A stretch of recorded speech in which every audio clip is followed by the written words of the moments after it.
인생을 단숨에 바꿀 어떤 비결은 없는 걸까요? 놀라지 마십시오. 그런 비결이 있습니다. 나는 수많은 사람들에게 그 비결이 통하는 것을 보았습니다. 그들은 자신의 인생을 단숨에 바꾸는 데 성공한 이야기를 이메일과 편지와 또는 전화를 통해 내게 들려주었습니다. 비결은 간단합니다. 이 책에 나와 있는 보라색 고무밴드를 손목에 끼고 21일 동안 불평을 꾹 참아보는 방법입니다. 그저 아무 밴드면 됩니다. 고무줄도 마찬가지입니다. 불평하거나 비판하거나 다른 이들을 헐뜯지 않으면서 생활할 수 있을 때까지 밴드를 양쪽 손목에 옮겨 끼우는 아주 간단한 방법입니다. 이것을 통해 사람들은 새로운 삶의 방식을 알게 되었습니다. 말하는 방식, 생각하는 방식을 바꿈으로써 삶을 자신이 뜻하는 대로 이끌 수 있게 되었습니다.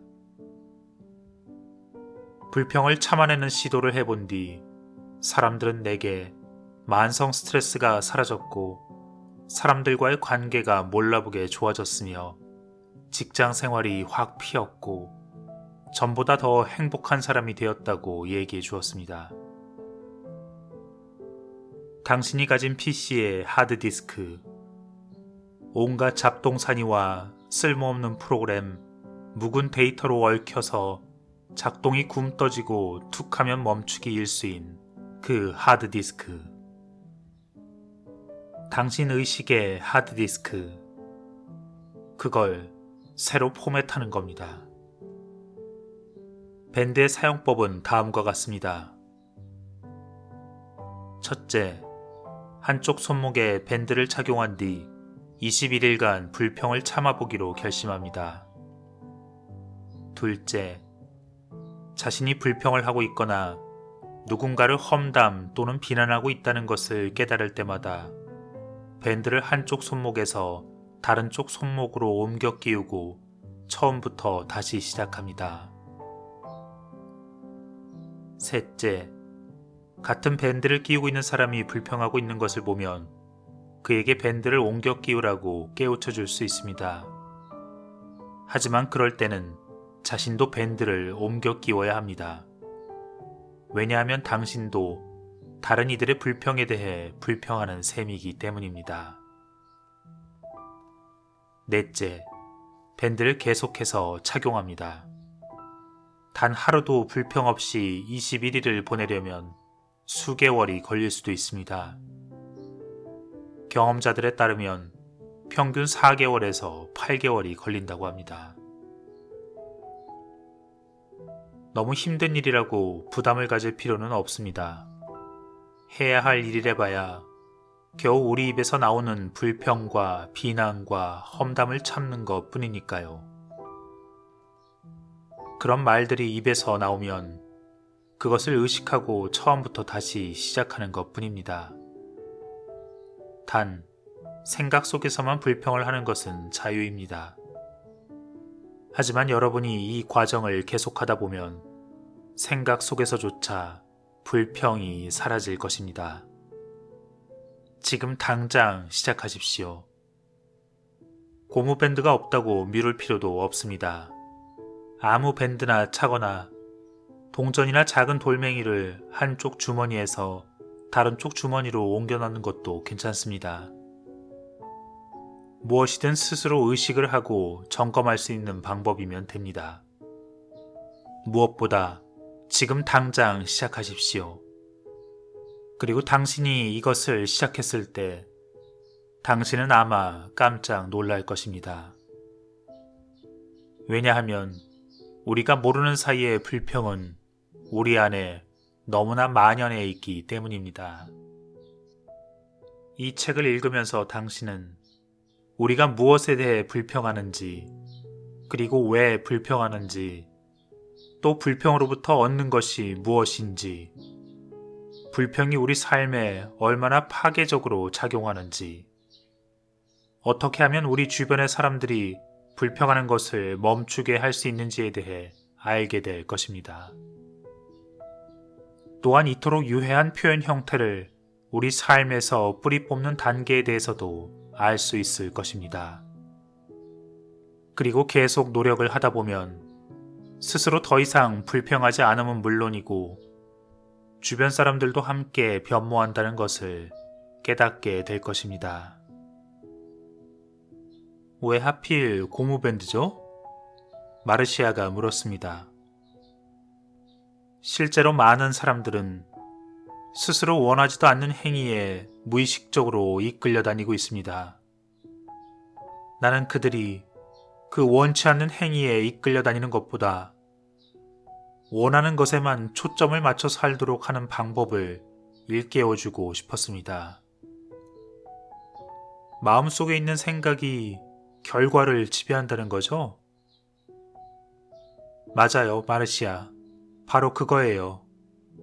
불평은 우리가 원하지 않는 것에 초점을 맞추게 하죠. 우리가 그것에 관심을 쏟으면 쏟을수록 그 문제는 그만큼 확대되는 거죠.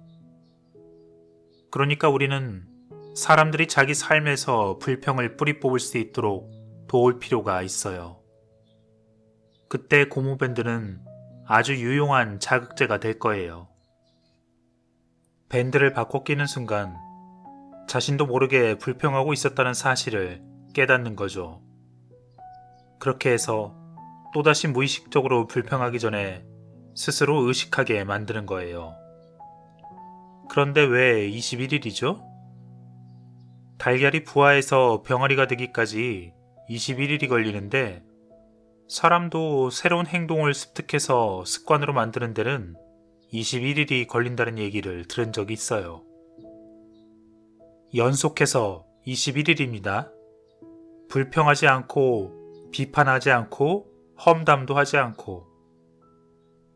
다시 한번 말하지만 불평한다는 것은 당신이 원하는 것보다 원하지 않는 것에 대해 더 많이 말하고 있는 표현입니다. 불평을 늘어놓을 때마다 우리가 원하는 바대로 되어가지 않는 것에 대해 초점을 맞추고 있는 거죠. 기억하세요. 우리의 말이 생각을 만들고 우리의 생각이 우리의 삶을 만듭니다. 당신의 입 밖으로 나오는 것이 당신이 하고자 하는 것입니다. 우리는 이제 다 알고 있습니다. 내 삶은 내가 각본을 써서 감독하고 제작하며 바로 내가 출연하는 영화임을. 우리 모두는 스스로가 만들어가는 존재입니다. 믿은 대로 될지어다. 예수님. 우리의 인생은 우리의 생각이 만드는 것이다. 마르쿠스 아우렐리우스. 우리의 생각이 우리를 만든다. 우리가 생각하는 것이 우리가 된다. 붓다. 밴드를 바꿔 낄 때마다 우리는 스스로 하는 말을 진정으로 의식하게 됩니다.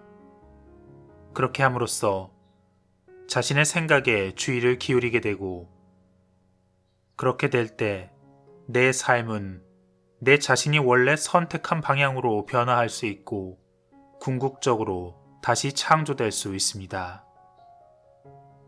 보라색 고무밴드를 무료로 나눠주면서 우리는 변화란 것이 얼마나 어려운지도 알게 되었습니다.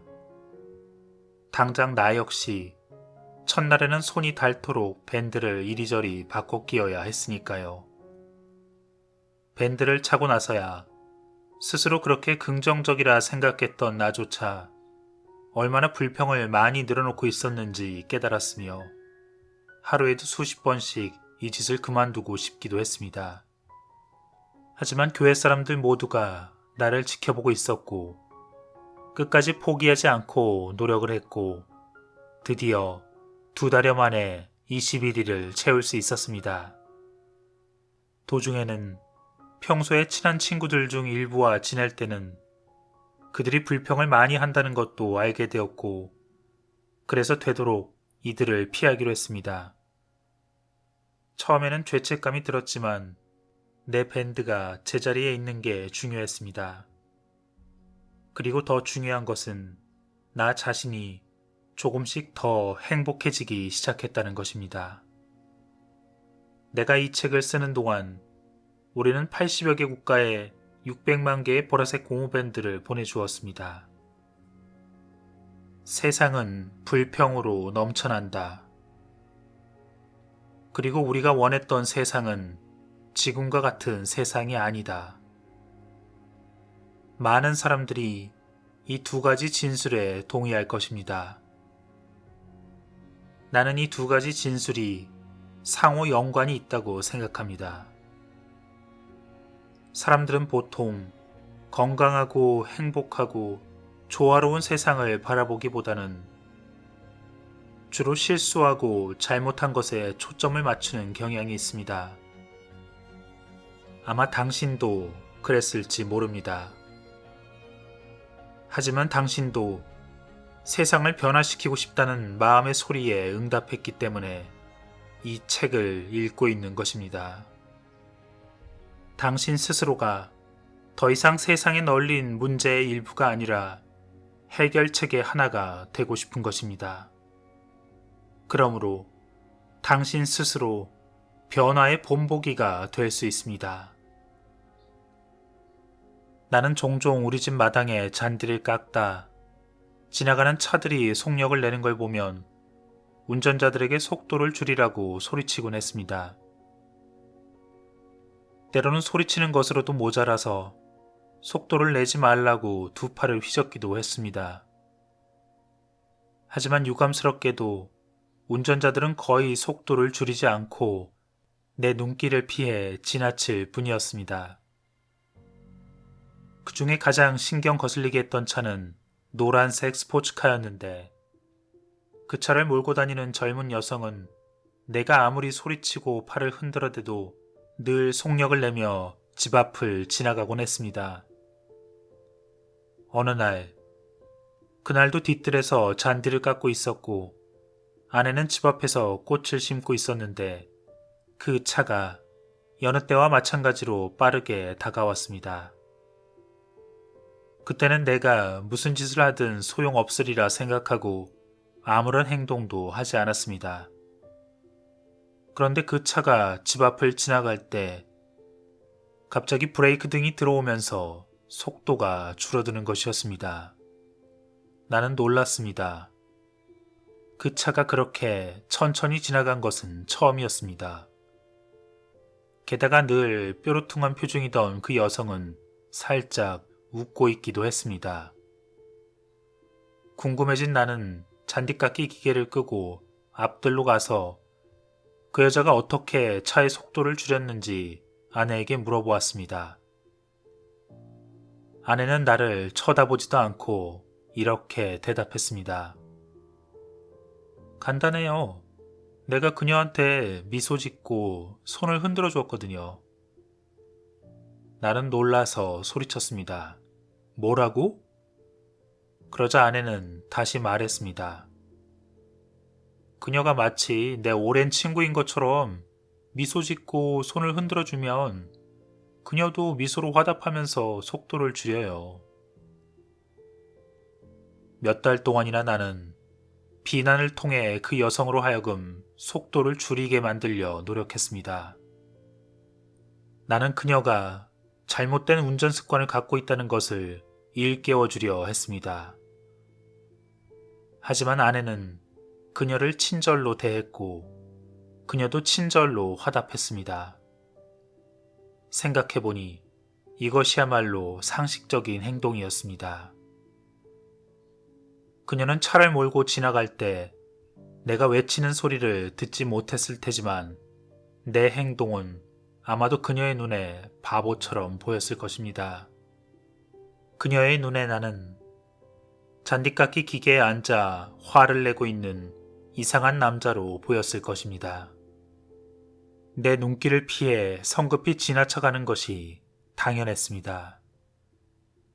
반대로 아내는 그녀를 인정해주는 마음씨 좋은 친절한 이웃 여자로 보였을 것입니다. 다시 말해 아내는 그를 인정해주는 마음으로 대한 반면 나는 비난하는 태도를 보였던 것입니다. 그 후로 그 차가 속력을 내는 일은 없었습니다. 그 누구도 비판받는 것을 좋아하지 않습니다.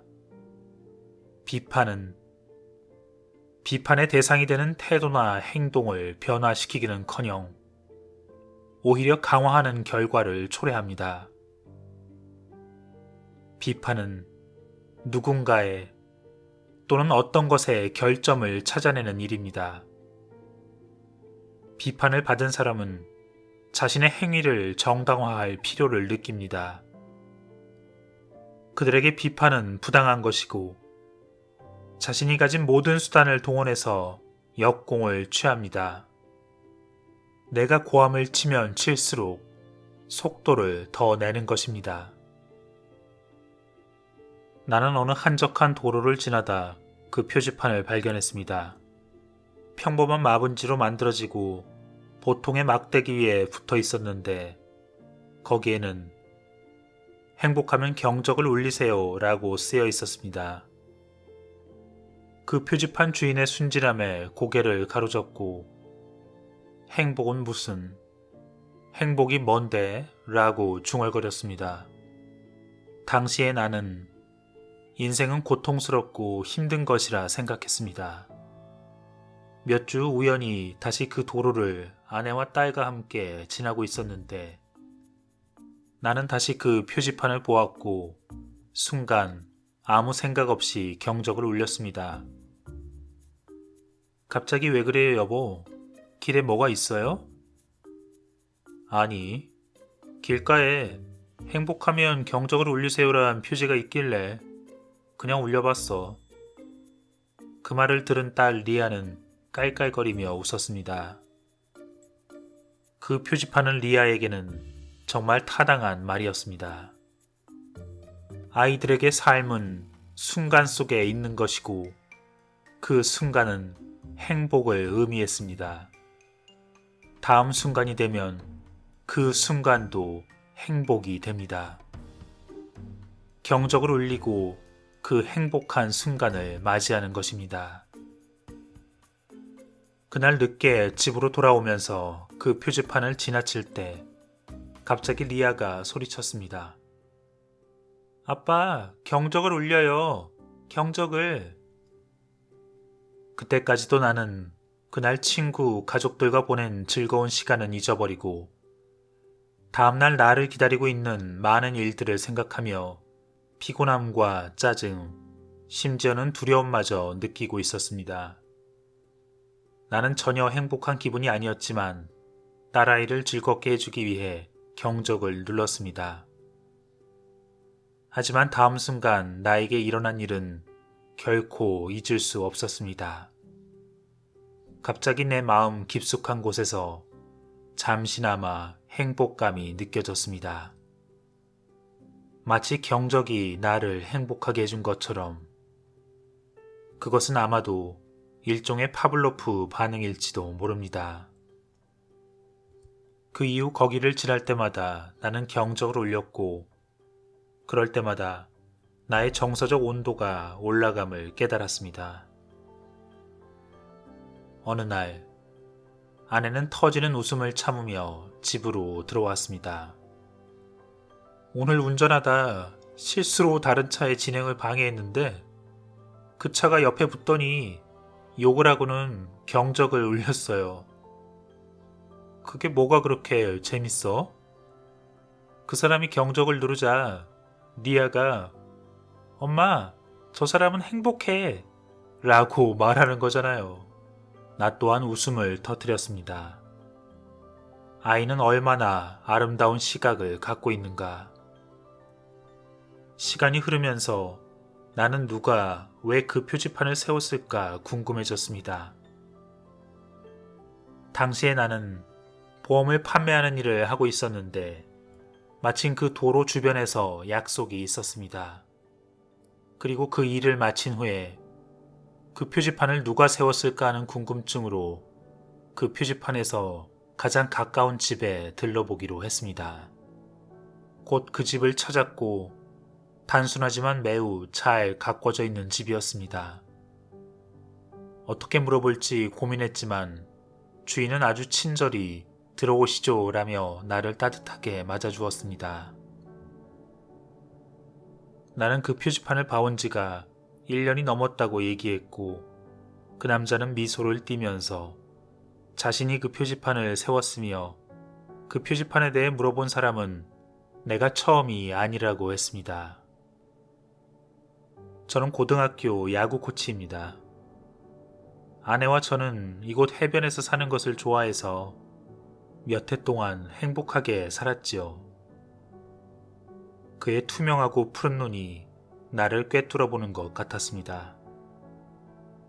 하지만 얼마 전 아내에게 병이 찾아왔습니다.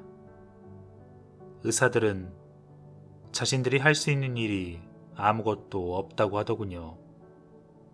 길어야 6개월. 잠시 불편한 침묵이 흘렀습니다. 처음에 저희는 충격에 휩싸였죠. 그리고 분노도. 어느 날 집 계단에 앉아 있는데 그때 해변으로 가는 자동차 소리가 들렸어요. 그리곤 깨달았습니다. 이 길이 미국에서 가장 유명한 관광지로 가는 길이라는 걸. 네, 그렇죠. 선생님은 휴가를 갈 때보다 더 행복한 적이 있나요? 계획을 짜고 돈을 모으고 그리고 가족과 함께 즐거운 시간을 보내는 겁니다. 그건 정말 멋진 일이죠.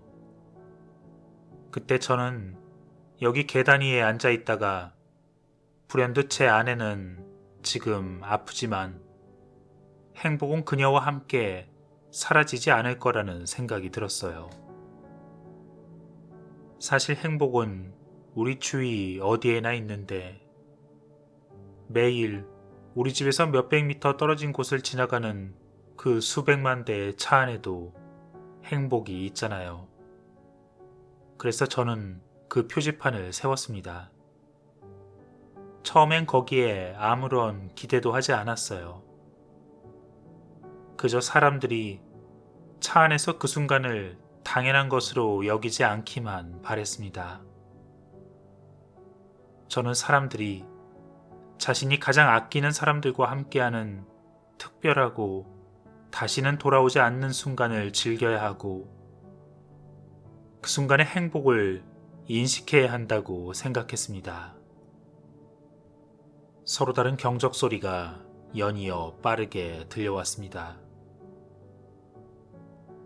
조금씩 사람들이 경적을 울리기 시작했고 아내도 그 소리를 듣기 시작했어요. 그리고 저한테 그 소리에 대해서 물어봤고 저는 그 표지판에 대해서 얘기해 주었어요. 시간이 지나자 그 소리는 더 자주 들리기 시작했고 마침내 마치 약과 같은 것이 되어버렸어요. 아내는 침대에 누운 채로 경적 소리를 들었지만 혼자만이 그 방에 격리된 게 아니라는 사실을 깨닫고 위안을 얻었습니다. 아내는 그 사람들의 행복의 일부가 된 것이에요. 행복은 글자 그대로 아내 주위 어디에나 있었습니다. 나는 그가 들려준 이야기에 심취해서 잠시 말을 잇고 앉아 있었습니다. 그가 물었습니다. 제 아내를 만나보실래요? 나는 약간 놀라서 네라고 대답했습니다. 그의 아내에 대해서 오랫동안 이야기를 나눈지라 내게 그의 아내는 실제 인물이라기보다는 멋진 이야기의 등장인물로 생각되고 있었습니다. 거실을 가로질러 방으로 가면서 아파 보이는 모습의 여인을 보더라도 놀란 모습을 보이지 않으려 마음의 준비를 하고 있었습니다.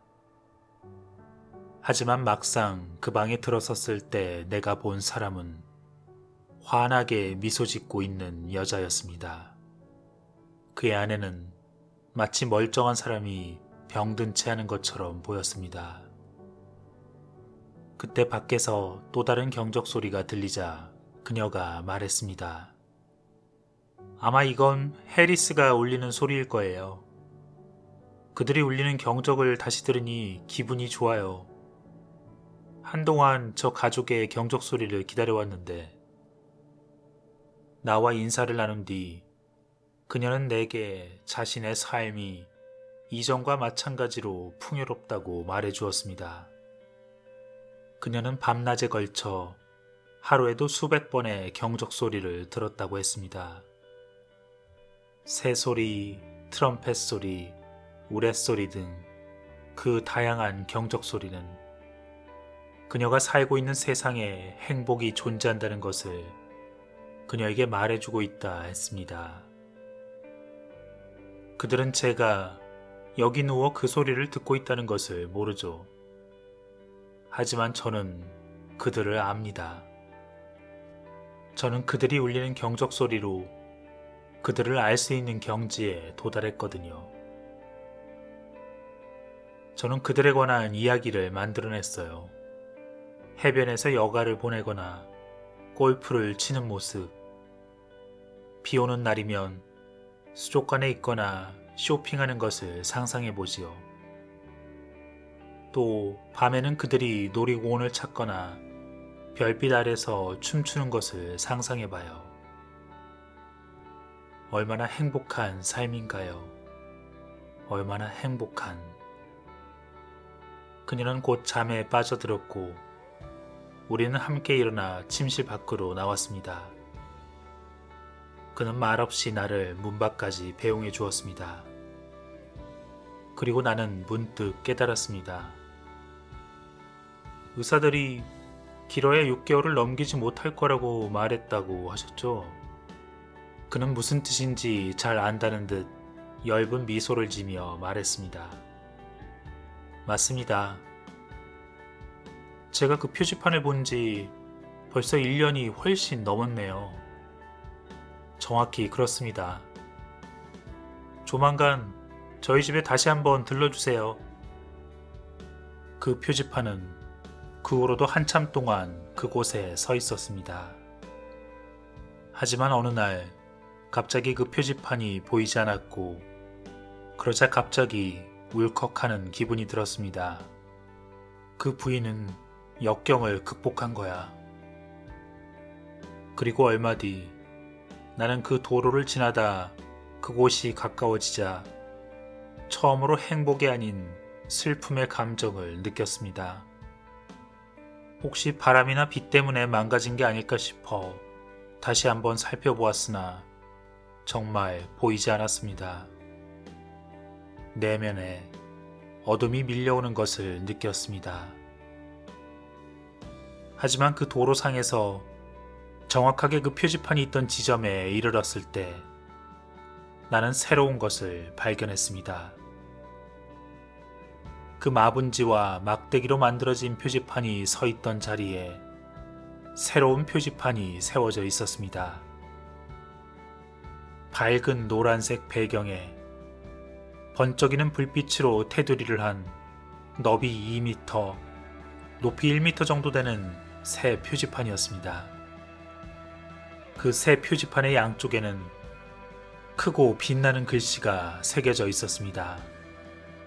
바로 그 예전에 행복하면 경적을 울리세요라는 문구였습니다.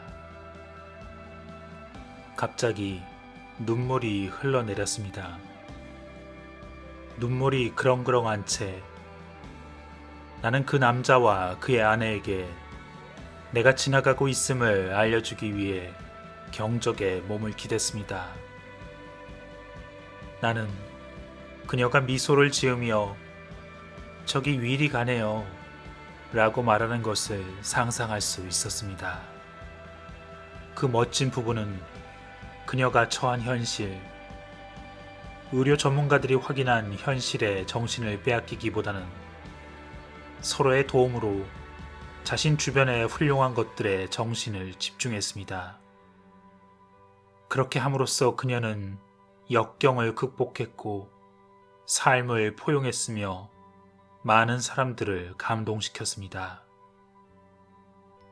지금 당장 무엇에든 불평하기를 멈춤으로써 우리는 원하지 않는 것에서 멀어지고 우리가 진정으로 원하는 것이 무엇인지 깨닫고 그에 집중할 수 있게 되는 것입니다.